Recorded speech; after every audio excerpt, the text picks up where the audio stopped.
Operación Andrés. Una orden. Jesucristo, después de su resurrección y antes de subir al cielo, dejó una orden a todos los creyentes, por lo que ahora es nuestra responsabilidad. Id por todo el mundo y predicad el Evangelio a toda criatura, junto con una promesa: yo estaré con vosotros todos los días hasta el fin del mundo. Id, que más apegado al texto original sería como vais o conforme vayas caminando.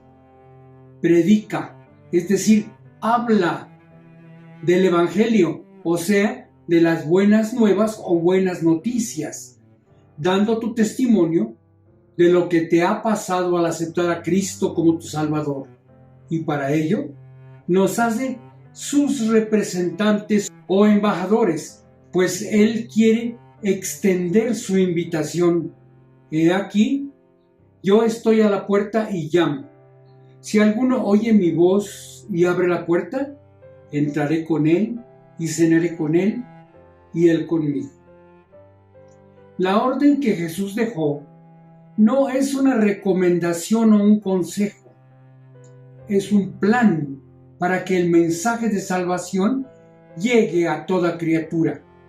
Él quiere que, en cuanto lo aceptemos, demos nuestro testimonio, pues ese testimonio puede ser usado por el Espíritu Santo para que otras personas también acepten el sacrificio de Jesucristo.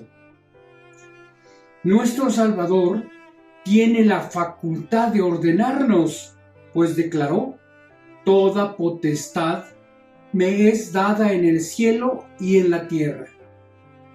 Y además ha prometido la presencia del Espíritu Santo para ayudarnos a cumplir con esa misión. Recibiréis poder cuando haya venido sobre vosotros el Espíritu Santo, y me seréis testigos en Jerusalén, en toda Judea, en Samaria y hasta lo último de la tierra.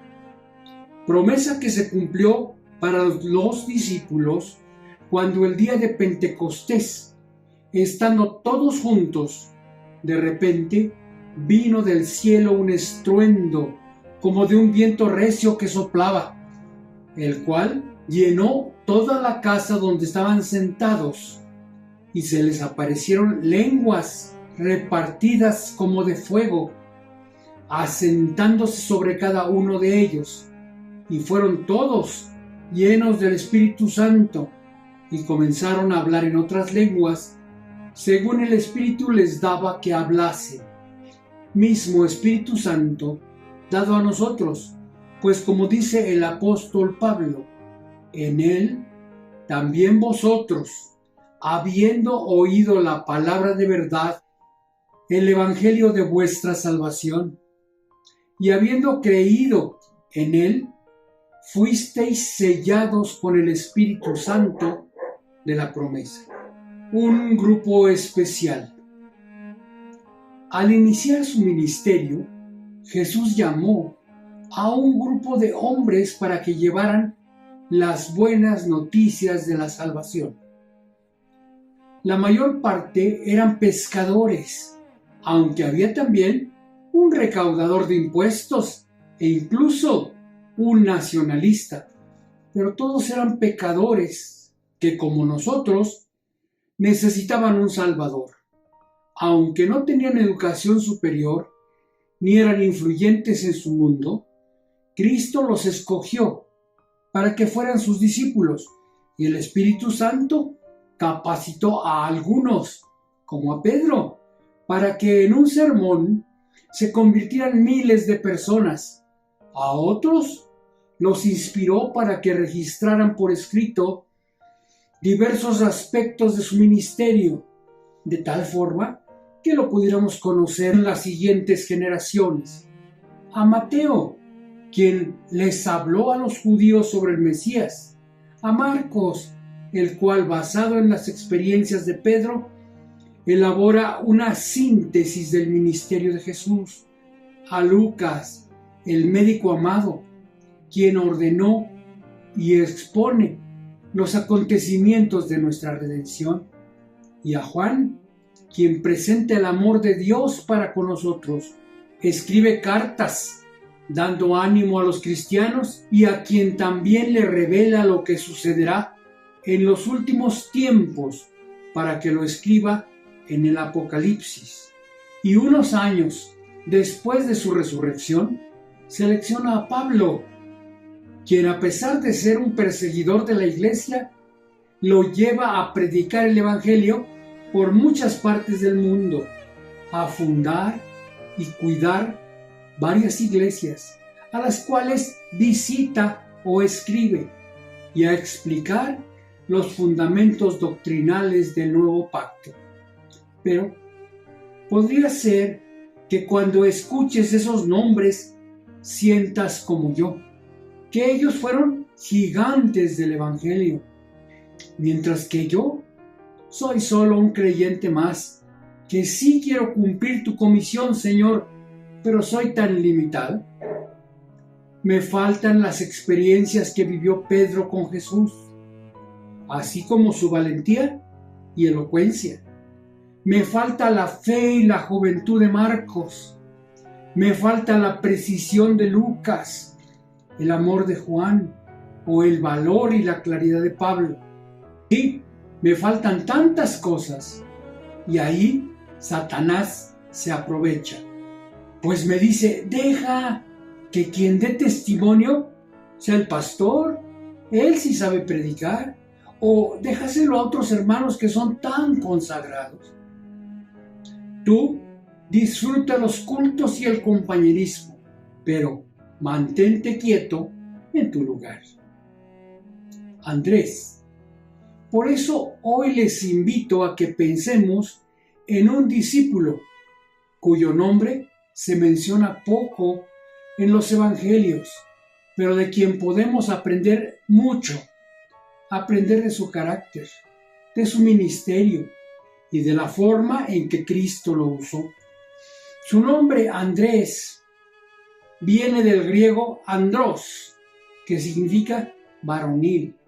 Él nació en Betsaida, una localidad del mar de Galilea, la ciudad de Andrés y Pedro, y más tarde vivió en otro pueblo cercano, Capernaum. Al salir de la sinagoga, vinieron a casa de Simón y Andrés, quienes eran pescadores, como también lo eran sus amigos, Santiago y Juan, hijos de Zebedeo, y posiblemente Felipe y Natanael. Andrés aparece como un joven tranquilo, no tan impetuoso como su hermano mayor Pedro o como sus amigos Santiago y Juan, a quienes por su carácter les llamaban los hijos del trueno. Parece que todos ellos fueron discípulos de Juan el Bautista, quien había explicado que vendría uno más grande que él, cuyos zapatos no soy digno de desatar, y que después que Juan bautizó a Jesús en el Jordán, y que Andrés escuchó con la multitud una voz de los cielos que decía: «Este es mi Hijo amado, en quien tengo complacencia», sintió la necesidad de compartir lo que había vivido, así que halló primero a su hermano y le dijo: «Hemos hallado al Mesías, que traducido es el Cristo», y le trajo a Jesús. Así, con solo estas palabras se registra el plan de Dios para la vida de Andrés. Él no quiso convencer a Pedro, se conformó con invitarlo, dice la Biblia, y le trajo a Jesús. Esa sola frase identifica la misión de Andrés: le trajo a Jesús. Y aunque a partir de ese momento Pedro principia a brillar como el líder natural de los apóstoles, Dios aprovecha la juventud y el carácter de Andrés y lo usa para llevar personas a encontrarse con Jesús. Si él no hubiera llevado a su hermano Pedro con Jesús, seguramente Dios hubiera dispuesto otra forma de traerlo, pero le dio a este joven, al hermano menor, la distinción de ser él quien reclutara a uno de los pilares del Evangelio. Un milagro. En otra ocasión, cuando Jesús, preocupado por el hambre de la gente que le seguía, le preguntó a Felipe: ¿de dónde compraremos pan para que coman estos? Los demás discípulos seguramente escucharon y estuvieron de acuerdo con la respuesta de Felipe: no hay cómo alimentarlos. Y pudo ser que después de ese diálogo pasaran algunos minutos antes de la siguiente cena. Entre tanto, podemos imaginar a Andrés pensando con sencillez: ¿y si la gente hubiera traído comida? Imaginémoslo caminando entre ellos preguntando: ¿trajeron algo de comer? ¿Tienen algo de comer? Y solo encuentra a un niño cargando un almuerzo típico de una familia pobre. Aún así, lo lleva con el Señor y registra la Biblia que le dijo: aquí está un muchacho que tiene 5 panes de cebada y 2 pececillos. Mas, ¿qué es esto para tantos?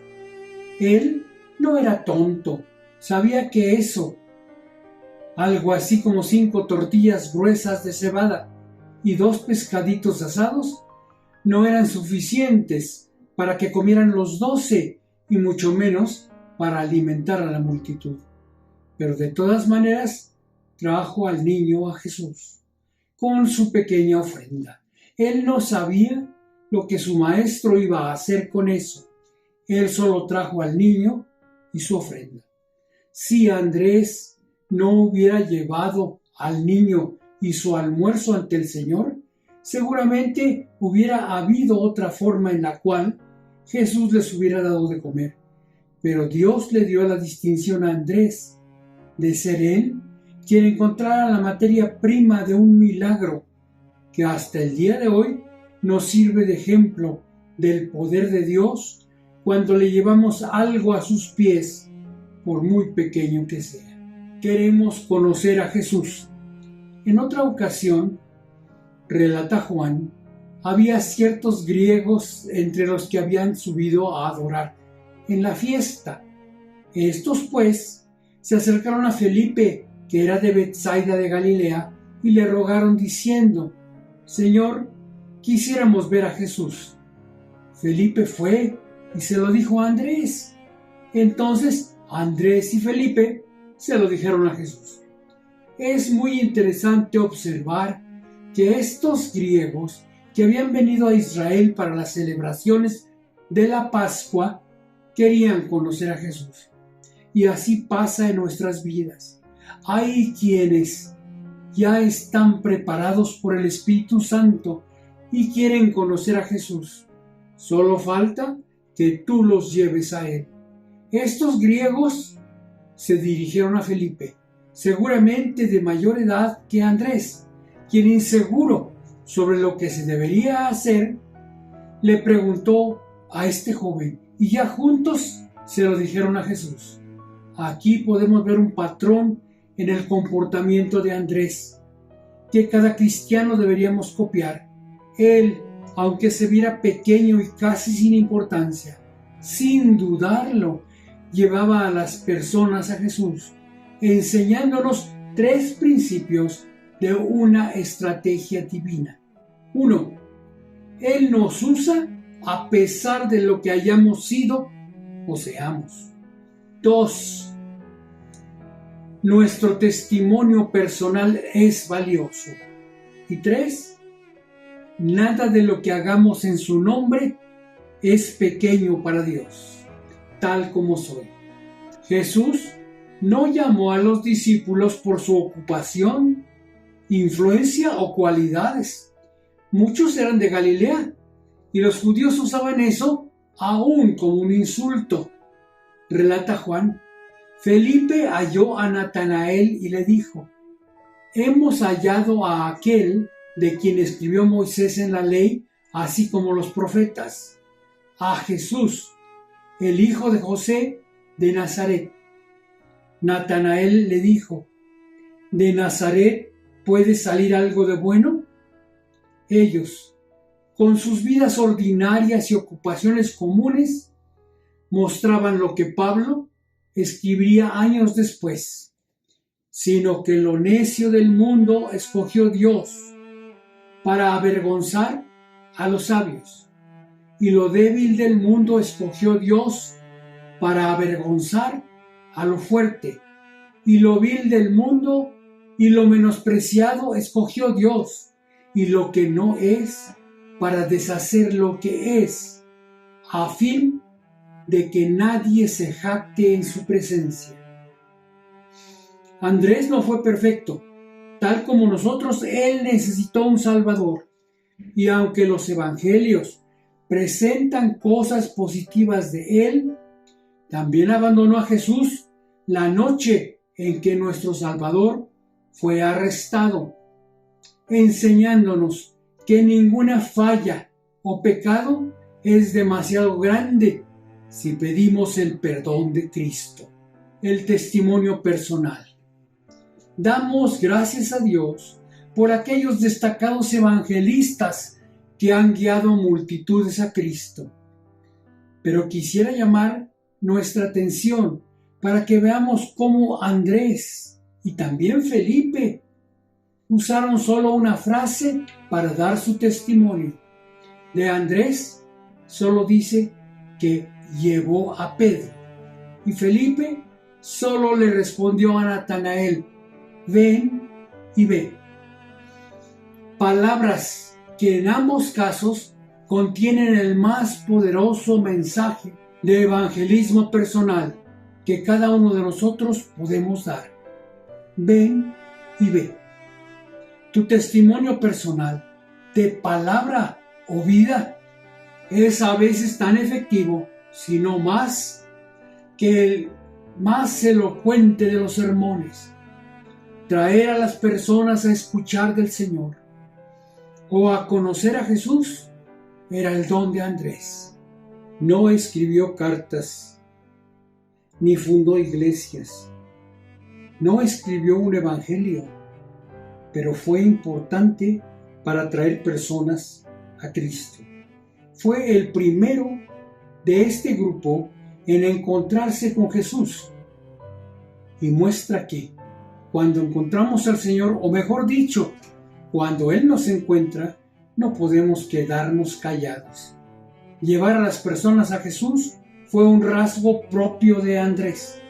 Primero, compartió con sus seres queridos, principiando por Pedro, su hermano mayor, y después lo hizo en cada oportunidad que se le presentaba.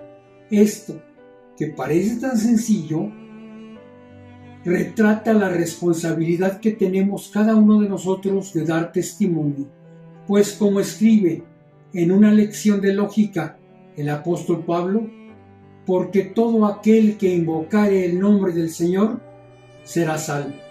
Pero, ¿cómo pues invocarán a aquel en el cual no han creído?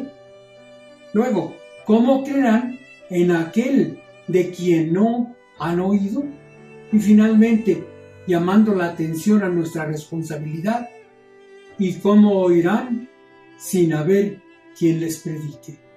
Lo cual Andrés aparentemente entendió incluso antes de recibir la gran comisión por parte de Jesús. Nada es pequeño para Dios. Cuando el Señor quiso alimentar a la multitud, los discípulos se enfocaron en lo imposible. Vieron más de 5,000 bocas hambrientas y ellos sin recursos. Pero Andrés, en su sencillez, cuando los demás solo veían a la gran multitud, se enfocó en Jesús. Él solo encontró a un niño con un almuerzo humilde, pero en su sencillez sabía que eso, llevado ante el Señor, era suficiente. Ninguna ofrenda es demasiado pequeña para Cristo. Apóstoles como Pedro y más tarde Pablo tendrían ministerios públicos muy prominentes. Esa era su vocación: hablarían frente a multitudes y llevarían a miles a Cristo. Sin embargo, muchos cristianos, quienes solo han encontrado unos panes y unos peces, también han recibido una corona por su fidelidad. Andrés fue uno de esos discípulos. El relato bíblico sobre él es escaso, pero él cumplió con la orden del Señor al guiar humildemente a personas, no a multitudes, a Cristo.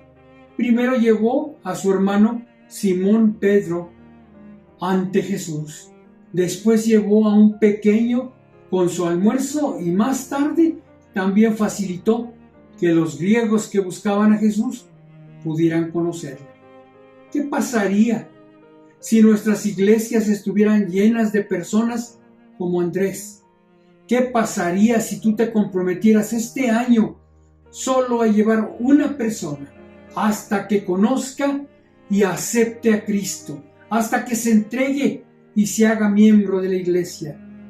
Recuerdo que cuando yo era niño, los domingos asistía a la iglesia un hermano muy humilde, quien no sabía leer ni escribir, quien por detalles de su vida que nunca supe, no vivía con su familia, sino que rentaba en una vecindad 2 cuartos, uno para dormir y otro para trabajar. Él curtía pieles de animales y vendía pajaritos en el mercado. Al norte de la ciudad de Toluca existe una zona que originalmente fue poblada por indígenas mazahuas, y él iba hasta allá a traer las pieles y a comprar los pajarillos que después vendería en Toluca. Con el tiempo, personas de esa zona eran quienes le traían las pieles y los pajarillos, y muchas ocasiones, cuando se les hacía tarde para regresar, les permitía quedarse en un cuarto. Él asistía los domingos a la escuela dominical, en la cual había la costumbre de que memorizáramos el texto que servía de base para la clase, y él siempre lo hacía. En alguna ocasión dio su testimonio y dijo que el texto que se había aprendido esa semana y la clase que había escuchado el domingo era lo que él les relataba a esas personas que venían del campo. El Señor es fiel, y pronto hubo quien se convirtiera al escuchar solo un texto y la explicación sencilla que él podía dar. El tiempo pasó. Quienes creyeron llevaron el mensaje a sus familias y pronto se formó una iglesia, y luego otra, y así, y posiblemente hoy haya más de 20 constituidas en una asociación de los descendientes de los primeros creyentes. Hay familias que han emigrado a otras ciudades, y algunas, incluso en Toluca, siguen siendo ejemplos de fidelidad y servicio al Señor. Y todo por textos que un hermano que no sabía leer memorizaba y compartía a corazones que el Espíritu Santo ya había preparado. Cada año nuestras iglesias quieren hacer mejor lo que han venido haciendo por muchos años. En otras se trabaja mucho en planear las actividades anuales de la iglesia. Y todo eso está bien, pero no olvidemos que la orden del Señor para cada creyente es: conforme vayas caminando, habla de las buenas noticias de la salvación en Cristo a todos los que te rodean. Esa orden es para ti y para mí, sin importar qué otros dones Él te haya dado, y que el Señor dará fruto de ello. Puedes ser un gran predicador, pero eso no te quita la obligación de dar tu testimonio a las personas con quienes tengas contacto en tu vida. Puedes ser un gran maestro, un diligente pastor, un diácono consagrado o una gran cantante, pero ninguna de esas funciones te libra de la orden del Maestro de hablar con quienes te encuentres del amor de Dios para ti y para la humanidad. Operación Andrés. Invitar a quienes nos rodean a que vengan vean y escuchen al Señor. Le hemos llamado Operación Andrés, y ese era el gran secreto de crecimiento de la iglesia primitiva. Pero a veces, como en tantas otras cosas en nuestra vida, hacemos iglesias light, en las que pareciera que el creyente le hace un favor al Señor al leer la Biblia y orar, al congregarse, al visitar, al ofrendar o al compartir. Y por alguna extraña razón nos da miedo decir desde el púlpito que dar testimonio de cómo hemos sido salvados e invitar a otros, aún con la sencillez de Andrés, quien solo llevó a su hermano, o como Felipe, quien solo dijo a Natanael, ven y ve, es una orden del Señor. Por eso no es extraño que nuestras iglesias se debiliten, que los miembros desarrollen aún con gusto otras funciones, pero que se crea que hablar del Evangelio es responsabilidad del pastor. Por eso se le paga. Que tengamos buenos grupos de alabanza, buenas predicaciones y hermosas participaciones. Pero cuidado, porque cada vez puede haber menos fuego del Espíritu para compartir con quienes nos rodean. Imagina por un momento que cada miembro de una pequeña iglesia de 20 miembros asume la orden del Señor de hablar de Él con las personas con las que convive y que se compromete y ora a Dios pidiéndole que una sola de ellas se convierta y se una como miembro de la iglesia en este año, y que ese nuevo miembro aprendiera que dar su testimonio es una orden de Cristo para él y que la cumpla en una humilde Operación Andrés. Al año 2 ya serían 40 miembros, cada uno dando su testimonio con poder. Al año 3 serían 80, al año 4 llegarían a 160, al año 5, cuando menos, habría 320 miembros que estarían predicando el Evangelio, trayendo almas a los pies de Cristo y posiblemente fundando nuevas iglesias. Para lograr eso, solo hace falta que, como Andrés, obedezcamos la orden del Señor de hablar de Él con quienes nos rodean, que oremos para que Él nos permita llevar a otras personas a sus pies, sin importar lo humilde que parezca nuestro papel, nos pongamos en las manos del Espíritu Santo para que Él nos lleve ante esos corazones que ya están listos para aceptar al Señor. La orden de hablar el Evangelio es del Señor, pero la decisión de obedecerla es tuya. El diablo va a querer distraerte con mucho ruido. A hablarte de lo importante es que tú hagas mucho en la iglesia, pero que te olvides de traer a otros al Señor. ¿Qué vas a hacer? Esa es tu decisión, pero recuerda lo que el Señor hizo con 5 panes y 2 pececillos. Dios bendiga su palabra.